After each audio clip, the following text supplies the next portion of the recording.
Authority is the second piece of the process that human design teaches on how to make decisions you can trust, how to interact in the world in a way so that you can stay in flow more and less in resistance. Strategy is based on your type and it's how we interact with the world. So after you do this comes authority, and authority is the thing that helps you make decisions that you can trust that's specifically for you. So without this, in general, people looking for other people, looking outside to make sense of the world, whether I should take this course, whether I should buy this item, what should I order on the menu.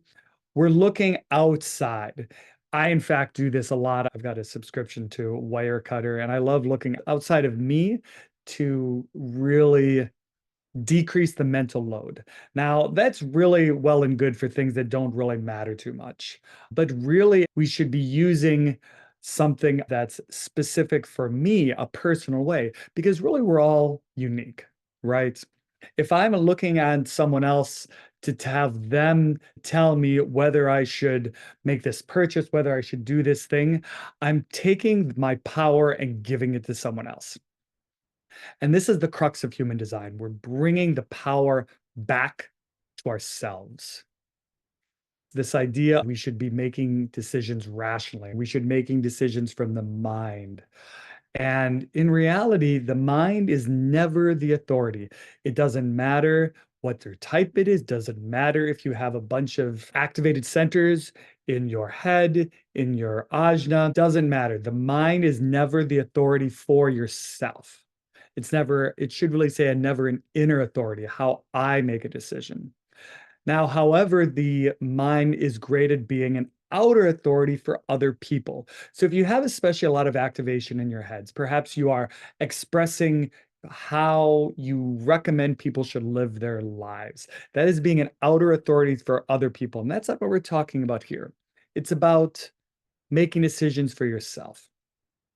The other issue of the mind is that anywhere that you see an undefined center or an open center in your body graph, that has a certain frequency that is conditioned from the outside.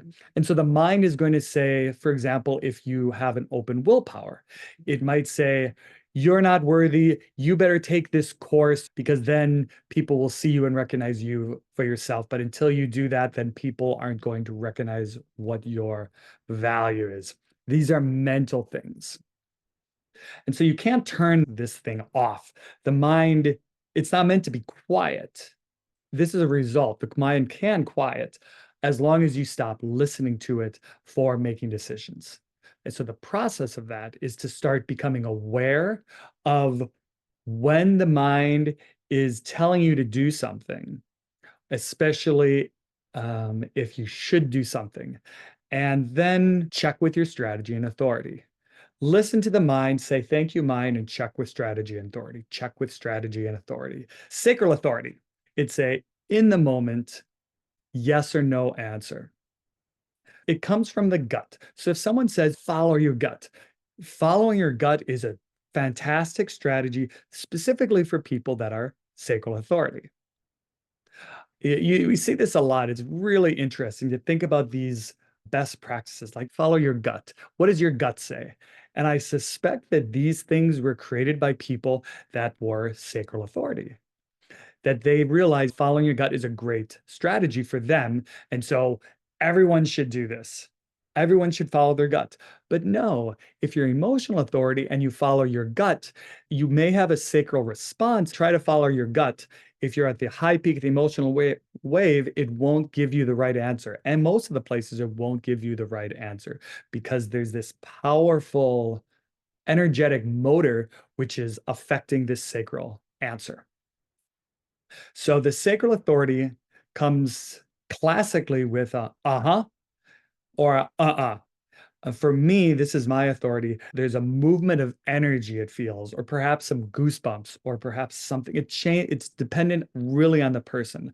But classically, there's a uh-huh, this guttural sound. Do you want to go have coffee? Uh-uh. Do you want to have some ice cream? Uh-uh. Do you want to go to the store? Uh-huh. And there's a certain quality that with practice, one can really get a better sense of what it is to have that. People that are manifesting generators often don't have this sound because they have action that replaces this.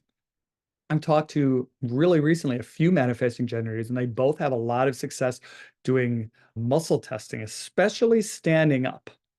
That if they ask themselves something, a movement forward can mean a yes, and movement backwards can be a no.